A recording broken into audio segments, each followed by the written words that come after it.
सांगाल काल Saint George हॉस्पिटलमध्ये एका पेशंटचा मृत्यू झाला, वेळेवर उपचार भेटले नाही असा नातेवाईकांनी आरोप केला आहे. रात्री 10 वाजता त्या ठिकाणी मोठा गोंधळ पाहायला मिळाला. जवळपास 500 लोक त्या ठिकाणी जमा झाले होते. नाही, दुर्दैवानं चव्हाण नावाच्या एका अनुकंपाखाली सेवेत असलेल्या सफाई कामगाराचा हा दुर्दैवी त्याचा मृत्यू झालेला आहे. आता तो घरी गेलेला होता आणि तिथं त्याला काहीतरी फीट आली आणि तो पडला आणि त्याला जखम झाली होती.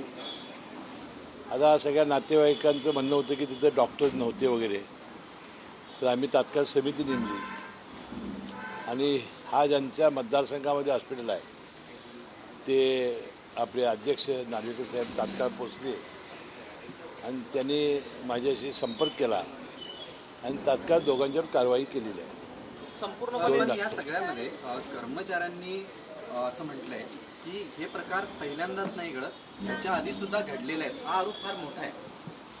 नाही, आता काय झालं की ज्यावेळेला एखादा असा मृत्यू होतो त्यावेळी लोक संतप्त झालेले असतात आणि त्यावेळेला त्यांच्या भावना अनावर असतात, कारण हा एक तरुण गेलेला आहे.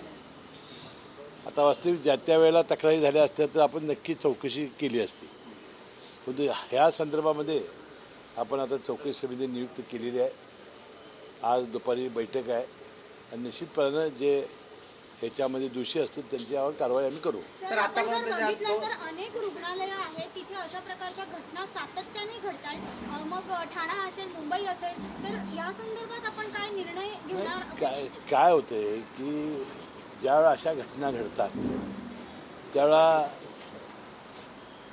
वस्तुस्थिती ते जे सांगतायत ते आणि आमचे डॉक्टर सांगतायत ते थोडी वेगळी असते.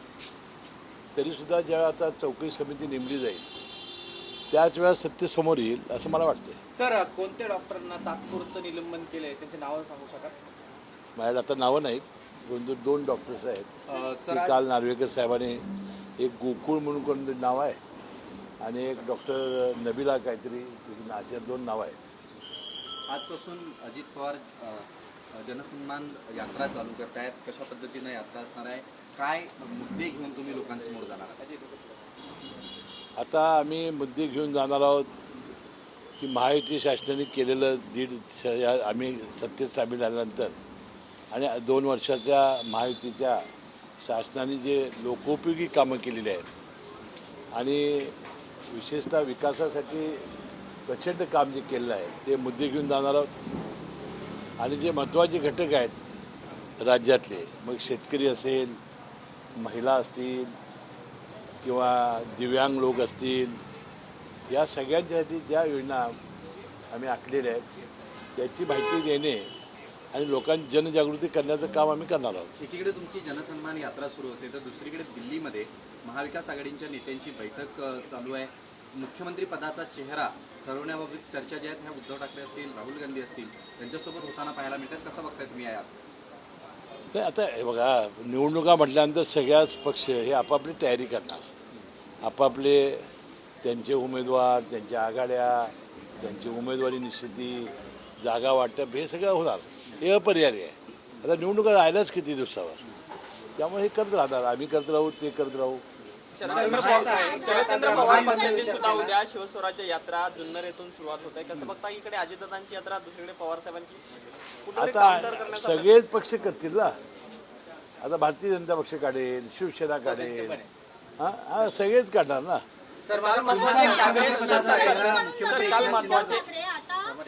मुख्यमंत्री पदाला जास्त म्हणजे मानताय किंवा मुख्यमंत्री पदासाठी मागणी करतायत, तर ह्याकडे तुम्ही कसं पाहता? आता आम्ही काय बघायचं, तर त्यांनी काय म्हणावं हा त्यांचा प्रश्न आहे.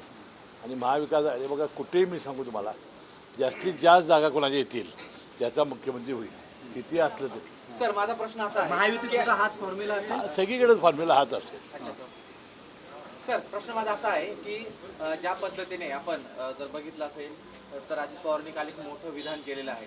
जर देवेंद्र फडणवीस मला बोलले असते की मी मुख्यमंत्री तुम्हाला करतो तर पक्षच घेऊन आलो असतो, असं बोलल्यानंतर आता चर्चा सुरू झाल्या आहे की मिश्किलपणे जे बोललेलं वाक्य होतं तरी देखील अजित पवारांसंदर्भात विरोधी भास निर्माण केला जातोय. म्हटलं जाते की अजित पवारांच्या मनात अजून देखील आहे पक्ष पूर्ण आणण्याचा. याविषयी काय तो त्यांनी केलेला विनोद होता. खतखत बघा, प्रत्येकाला मुख्यमंत्रीपद मिळावं हे साहजिक आहे. आणि त्यांनी सांगताना सुद्धा सांगितलं बाबा मी 90 बॅचचा आहे, सिनियर आहे, तर मला मिळालं नाही. हे एक विनोदाचा भाग आहे. आणि अजितदादांना असे मिस्किल विनोद करण्याची सवय आहे. तर याचा अर्थ राष्ट्रवादीतील काही बडे चेहरे ऐन विधानसभेच्या निवडणुकीच्या तोंडावर तुमच्या संपर्कात आहेत म्हणायचं? ते मला काय माहिती नाही. सर, एक शेवटचा प्रश्न. काल राज्य मंत्रिमंडळाची बैठक झाली. या बैठकीमध्ये कृषी मंत्री धनंजय मुंडे यांनी वित्त विभागावर नाराजी व्यक्त केली अशी माहिती. नाही वित्त विभागावर काही नाराजी व्यक्त केली नाही.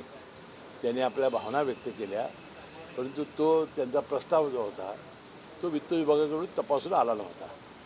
त्यांचा प्रस्ताव हा चांगला होता, पण तो आता होईल ते या मात्र आठवड्यात. राज्यातील शेतकऱ्यांना वेळेवर पैसे मिळत ते नाही. आठवड्यात पैसे नाही, त्यांनी 99 युरियाचा होता विषय, पैशाचा नव्हता.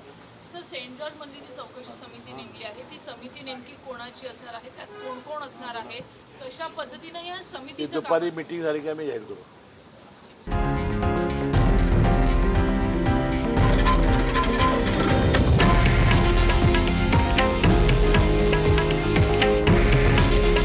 हे आहे देशातील नंबर 1 न्यूज नेटवर्क आणि आपण पाहत आहात TV9 मराठी. काळजी तुमची, हित महाराष्ट्राचं.